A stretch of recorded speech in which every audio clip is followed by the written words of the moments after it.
I was still undecided, so I just decided not to go. You chose not to vote. Looking back at it now, how do you feel? I feel stupid. I mean, I wish I would have went and voted. Like, I would have voted for Hillary probably. Why are you going to vote this time around? Why is it important for you? Because I don't want to take the chance and letting him win again. And now that I'm looking back on it, I did take that chance and let him win. Like, my vote could have counted if me and anybody else in my community who didn't vote would have voted. Then maybe Hillary would have won instead of Trump. We cannot afford to have 4 more years of Trump. Go ahead. He openly had the opportunity to denounce any sort of white supremacy. He did not do that. But this isn't the first time that's happened. He's had several chances to do so. This time around, you're making it a priority. Oh, yeah. And mine to stand outside and wait 2 hours is going down this year. Why? Because first of all, we need to change. And we need to get somebody there who cares for us and our health.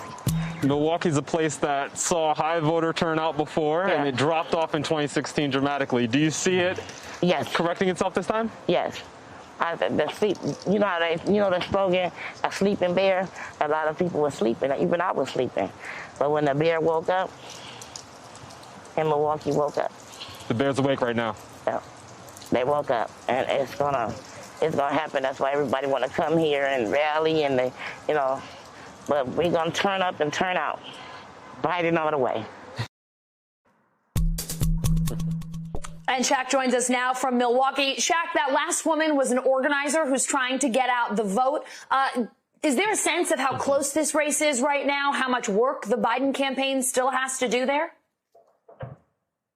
There's still a lot of work to be done. I mean, we're still 4 weeks away from Election Day. So although that sound may have been encouraging for Democrats and the Biden campaign, they know there is much more to be done. And, all of those people I spoke to and that you played just there, they all stayed home in 2016, most of them after voting in 2012 or 2008. Those are what officials here on the ground have been calling vanishing voters. Here in Milwaukee, you mentioned it, there were about 41,000 of those voters. And the goal is among Democrats to go and get those people to come back out to show up at the polls, traditionally Democratic voters going out and voting.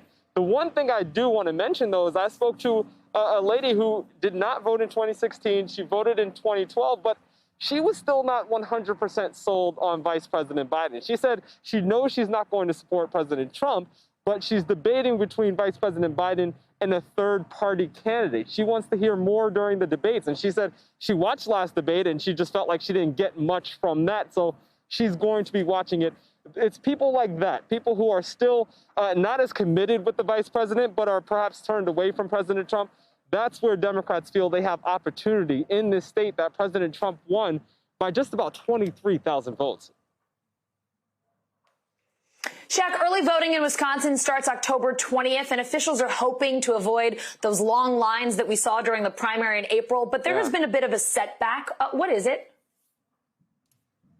Yeah, let's step back a little bit, because that April primary, you saw those long lines. Because it was the start of this pandemic, there were only 5 voting locations in the entire city of Milwaukee. So you saw long lines, you saw an increase in mail-in voting, but there was also many problems with that voting. So what people started trying to do was find ways to alleviate that trouble, to make sure you're maintaining that social distancing, to make sure that there are more poll workers to be able to operate both early voting centers and Election Day in-person voting centers.